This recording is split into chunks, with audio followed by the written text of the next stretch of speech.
Come and listen to my story about a man named Jed. A poor mountaineer barely kept his family fed. And then one day he was shooting at some food, and up to the ground come a bubbling crude oil, that is, black gold, Texas tea. Well, the first thing you know, old Jed's a millionaire. The kinfolk said, Jed, move away from there. Said, California is the place you ought to be. So they loaded up the truck and they moved to Beverly Hills, that is, swimming pools, movie stars. The Beverly Hillbillies.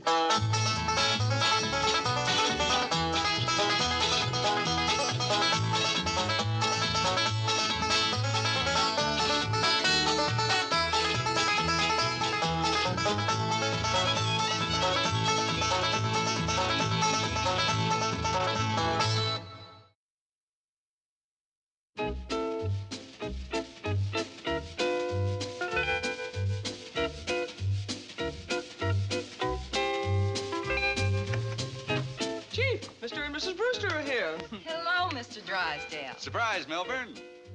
Well, for heaven's sakes, it certainly is. Why didn't you let me know you were coming to town? Oh, we didn't let anybody know. We're here under a cloak of absolute secrecy. Oh, well, excuse me, I'll get back to... Just a moment, Miss Hathaway. We need your pledge of silence.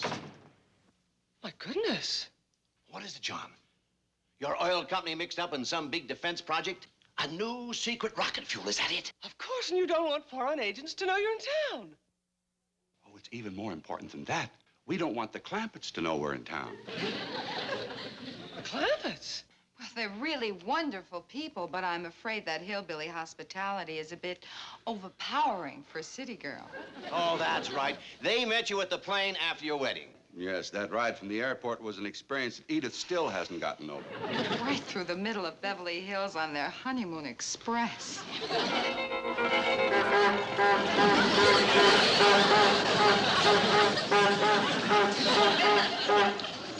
Never been so embarrassed in my life. Hang on, dear. We'll be at the hotel soon. Jethro, that's the hotel just up the street there. But don't stop in front. There's a basement garage. Just make a turn at that alley there. Oh, you're coming home with us first. We got a surprise for you. Another one? I mean, you've done too much already. Yes, this ride from the airport is something we'll never forget. Shucks, that ain't nothing compared to what's waiting for you at home. Oh, here's the alley, Jethro. Just make a...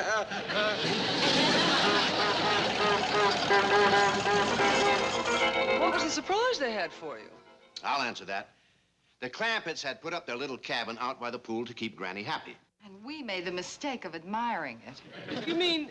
Yep. Oh, no, not for your honeymoon. That was the surprise. Surprise! Surprise! Surprise! Surprise! They're surprised, all right. Just look at their faces. Well, anyway, now you understand our cloak and dagger approach. The Clampetts, bless their well-meaning hearts, must not find out that we're in town. Our lips are sealed. Right, Miss Hathaway? Chief, the presence of Mr. and Mrs. Brewster in our city shall henceforth be considered classified information and shall not be revealed to any unauthorized person or persons under any circumstances whatsoever. Why don't you practice saying yes? Well, now that that's out of the way, we come to the point of our visit. Edith and I are going to settle down out here. Really? Wonderful. John's company is opening a West Coast office. And I've promised Edith she can build a dream house.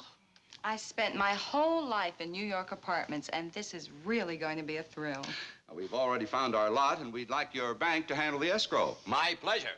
Going to be here a week now. Do you think we can keep it a secret from the Clampetts? Of course, right?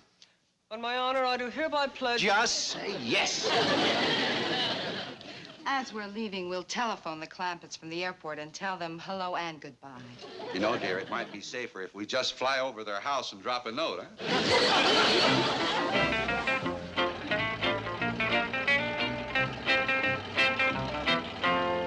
What are you aiming to tell Mr. Drysdale, Jed?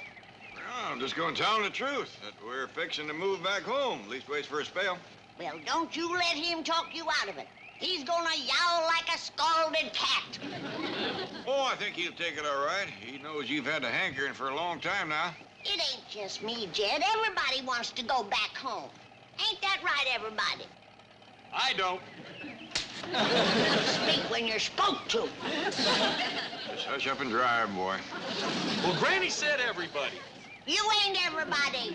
I'm somebody. That ain't everybody. Well, the three of you ain't everybody neither. It takes four to be everybody. Just hush up and drive, boy. Duke and make sure we'll be glad to get back home.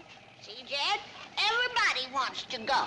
That ain't everybody. 1, 2, 3, 4, everybody. Gee whiz, Granny. Just hush up and drive, boy.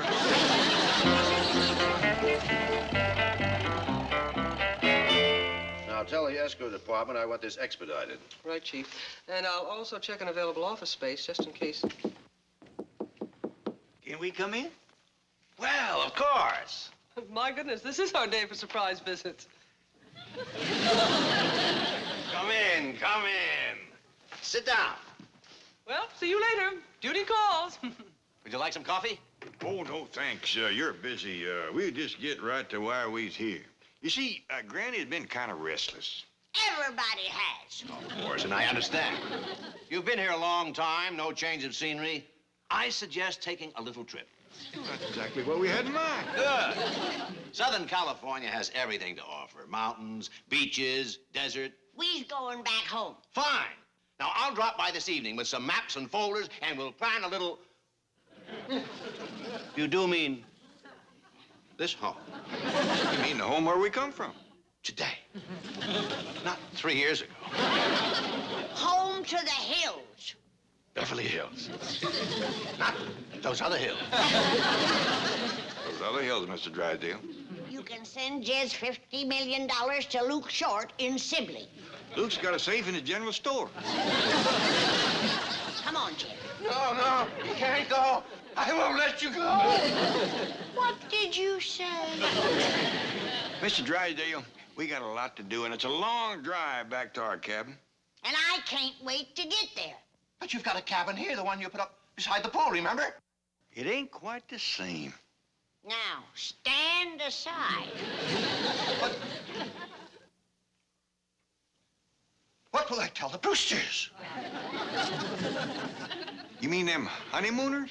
Yes, they're back in town. Granny, you remember that pretty little city woman that fell in love with the cabin? Oh, yes.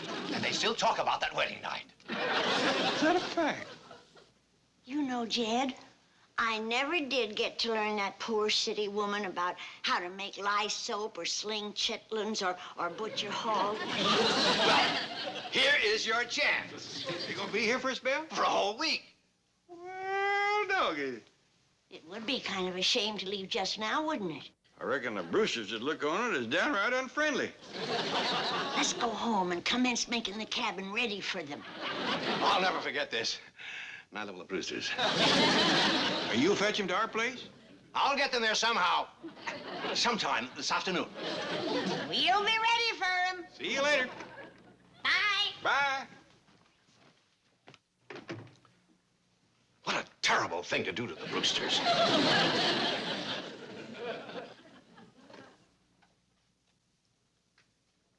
Ned, on that Brewster escrow, knock 5% off our regular fee. I feel better. All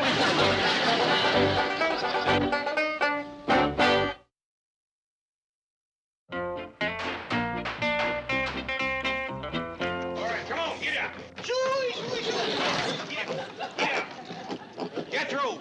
We gotta get that back door on. The hogs keeps coming in. This Brewster's real fond of hogs, Jed. Well, that may be, but let's leave it up to her whether she wants them inside or out. Got your soap kettle already and the wood cut. Good. Now make sure that there's plenty of lye and renderings. I'm going to learn her to make soap right off. Yes, ma'am. As I recall, she was right fond of your churn. You reckon she'll want a cow to milk? Probably. But suppose we let her milk Ellie's goat for starters. If she wants a cow, Jethro can fetch one. I got a dandy chicken for Miss Brewster to hoe. Try her, Paul. You're right, Ellie. This is a fine Holden chicken. As a rule, Holden chickens don't make good layers. Well, as long as it pleasures a woman, we won't mind missing a few eggs. I never did see anyone one so fond of pigs and chickens. Charmin', she calls them. Funny how life has come full circle. As Mr. Brewster had made us rich by buying our oil. Now, at last, we got a chance to do something nice for him. I sure would like to be there when Mr. Drysdale tells him the good news. I understand you've been trying to find me, Melbourne. Yeah, sit down, John. Edith and I were just over looking at the lot. I've never seen a woman so happy and excited. All she can think about is that dream house. Glad I was able to save it for you, John. What do you mean? Clampett Oil is very important to your company, wouldn't you say? Well, it certainly is. It's the richest field we've got, our major source of income. Without it, there'd be no West Coast office, no dream house, right? Right. Johnny, you came that close to losing it. Losing the Clampett Oil? Now, relax, relax. I was here to throw myself into the breach. What happened? The Clampetts came by to tell me they were moving back to their home in the hills. Yes? In a flash, I saw the danger you were in. One look at those wells, one sniff of that oil, one thump of those drills, and Jed Clampett would have said, out. Throw everything out. Close it down. You really think so? The wells are quite a distance from the cabin. Johnny, I know these people. I know how they think. I know what makes them tick. Well, what did you do? Like I said, I know them. And one thing they respect is courage. So, I planted myself in front of the door like this, and I said, no, no. You can't go, I won't let you go. Oh, that did take courage. Why, you might have jeopardized your own relationship with him. Well, all I could think of at that moment was you and your bride and saving her dream house. Well, I don't know what to say, Melbourne. It's really, I'm just overwhelmed. Ah, forget it. No, that's something I'll never do. Edith's waiting for me down in the car. I've got to tell her about this. Oh, John, there's something else you've got to tell her. Oh, what's that? Sit down. What is it, Melbourne? What is it, John? Well, darling, it seems that in the excitement of the moment, he let it slip out that we're in town. Is that what you've been so nervous about telling me? Yes. Oh, my goodness, there are worse things than that. Well, I'm coming to them. Edith, that dream house we're going to build, I'd say it's worth a little sacrifice, a little temporary discomfort, wouldn't you? John, isn't this the street that goes up to the Clampetts? You didn't answer my question, dear. Oh, you didn't answer mine. Are we headed for the Clampetts? Edith, no matter what happens today, just keep saying to yourself, my dream house, my dream house. It'll take you through whatever lies ahead. What does lie ahead? Well... Never mind. I see it. It's the Clampett driveway. Well, start saying it, dear. My dream house, my dream house.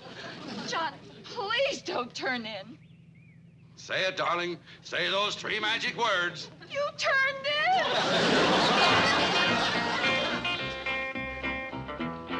My dream house. Did you hear that, Jed? My dream house. Sure grabs at your heart, don't it? Here's the holding chicken for you, Miss Brewster. Oh, here. Let me hold it, dear. Well, up here, Miss Brewster. You can have the pig.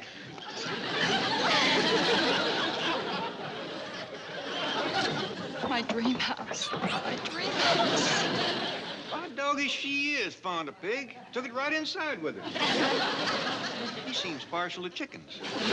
Did you see that? Mrs. Brewster's so happy she went to crying. Granny's about to cut loose herself.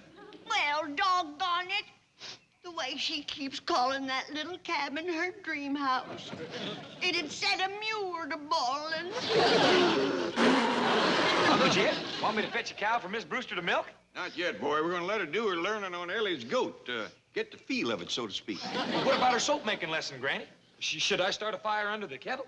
No, just let's leave them two lovebirds alone in their dream house for a spell. After all, it's like a second honeymoon for them. Yeah, I'm glad Mr. Drysdale told us he was in town. Who? I've told the Clampetts they were in town. Well, there's no telling. In a large organization, it's next to impossible to keep a secret. Yes, I suppose in a barrel this big, there's bound to be one rotten apple. Yeah. Well, Poor Mrs. Brewster. When I think of that lovely cultured woman, a New York decorator, living in that backwoods shanty, oh, I wish I knew what dirty creep ratted on them. yeah. Well, there's no use crying over spilled milk. Yes, but Chief, it just bothers me to know that someone in this bank is a big blabbermouth. Yeah. Well, what's done is done. Worse than that. A stool pigeon, a squealer, a low-down fake. Now, look, I've had enough of your insults. Well, I had to do it to keep the Clavis from going back to the hills. But, Chief, a week in that cabin could wreck their marriage. Oh, they won't be there a week. Why, a little intelligent thinking should have them out before dark. Before dark? All right, you can have until tomorrow. You expect me to get them out? Well, I got them in. Do I have to do everything? Chief, you cannot dismiss this lightly. The Brewsters' happiness is at stake here. Now, listen. There's nothing like a little adversity to bring a husband and wife closer together. Right now, they're probably having a good laugh over the whole thing. Please unbolt the door, honey. Let's sit down and talk this over. Edith! Look, honey, I was trapped. I had to agree to this to save the Clampett oil field. To save your dream house. Don't you see, sweetheart? I did it for you. I love you. Look, honey, we can face anything as long as we're together.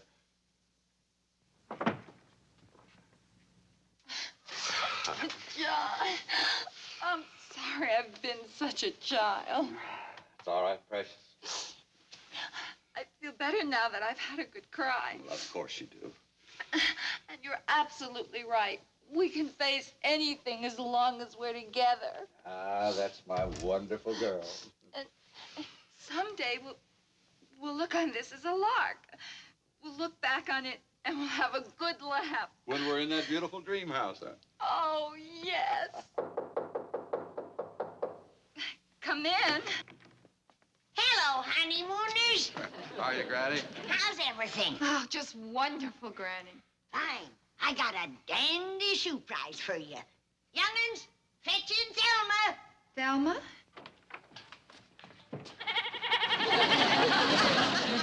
John, what's that? It's a goat, dear. Here you are, Miss Brewster. You seem to favor having your livestock in the house. The milker from the left. And don't let her butt you. This goat is for me to milk? Oh, won't that be fun, dear? A kind of a lark, huh? Don't worry about your clothes, honey. I brung you a house dress.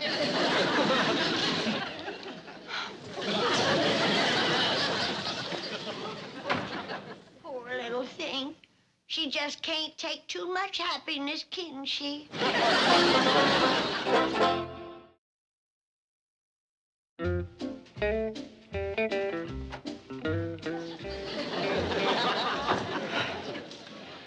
I did it, John.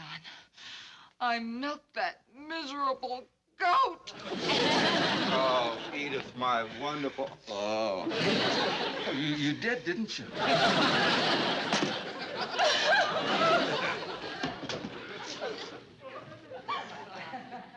Cheer up, dear. The worst is over. Oh, no, it isn't. Do you know what my next lesson is? What? How to make lye soap with hog renderings and possum fat. And then I'm going to learn how to hand sling chitlins and star off sorghum. Well, doggies. I was just kidding, dear. Well, I'm not, John. I'm sorry, but I cannot take this kind of life. Especially when I know that 100 feet away in that beautiful mansion, there are a dozen palatial bedroom suites with luxurious baths and dressing rooms. Darling, you've just given me a great idea. We'll be out of here and into one of those suites in a matter of minutes. How will you do Well, it? it's very simple. I'll just tell Granny that you're dying for a nice hot bath.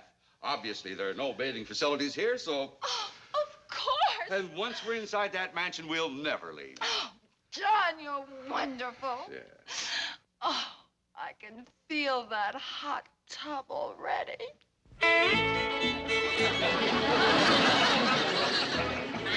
You're turning a nice rosy color, Edith. I don't doubt it. This water's pretty hot. Oh, it ain't the water, it's my lye soap. Wanna wash your face? No, I don't know if I should. John has always admired soft, delicate skin. Then this is what you want. This would tender up a gator's hide. I think I've had enough. Want me to go over your back with the brush again? No, please. I'd like to get out now. Well, just a minute. Ellie, fetch in the rinse water. It's best to rinse off with rainwater. Cuts the soap. Otherwise, your skin is liable to soften right down to the quick. You want me to do the pouring, Granny? Yeah, Ellie, you have a little height on me. Here you are, honey. Stand up. All right, Ellie, let her have the rainwater. Go! Well, have you ever seen hot rain?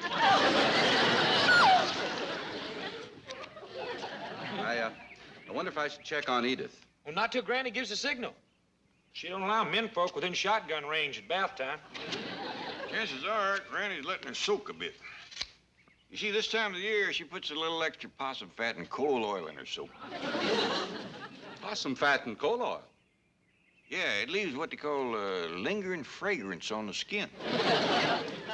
And it keeps the bugs away from one Saturday to the next. There's the all clear signal. You can go back to the cabin now. You're going to find the waiting was worth it. Yes, well, excuse me. Well, Jethro, let's keep the happiness coming. Now that Mrs. Brewster's learned how to milk, we're going to fetch her a nice fat cow. You don't have to come along, Uncle Jed. I can heft the cow on the truck by myself. Well, I reckon you can at that. Handle her gentle. Here's $10. Yes, sir. I'll bring back the change.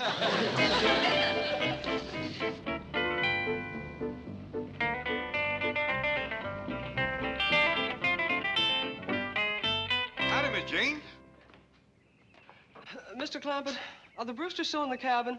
Yep, and happy as a pair of squirrels in a nut tree. No, Mr. Clampett. No? No. You see, the Brewsters have bought a vacant lot here in Beverly Hills, and that's where Mrs. Brewster wants to put up her dream house. What dickens you say? That's the simple truth. And all this time we had them stuck way out in the back there. Yes. Well, where is this lot of theirs? Let me drive you over and show it to you. Fine and dandy.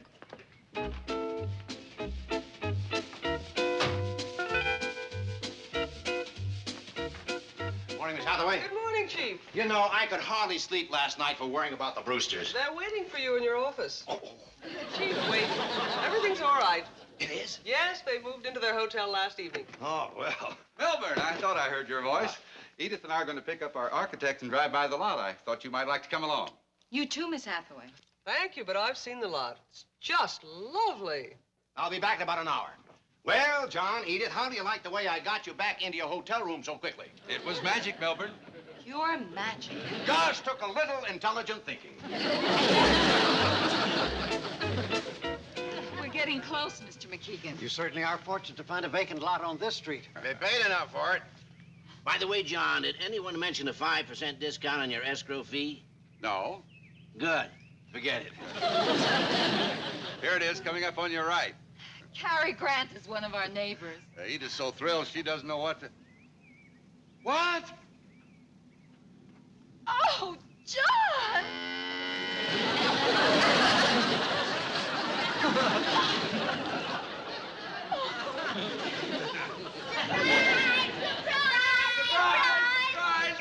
Here's your dream house. Took us all night to get it up, but she's ready now.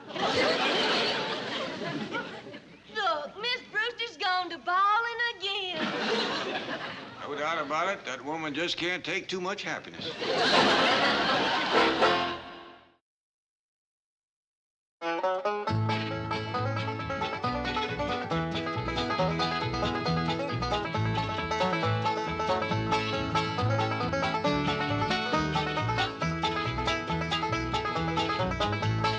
Now it's time to say goodbye to Jed and all his kin. They would like to thank you folks for kindly dropping in. You're all invited back next week to this locality to have a heaping helping of their hospitality. Hillbilly, that is. Set a spell. Take your shoes off. Y'all come back now. Here? This has been a Filmways presentation.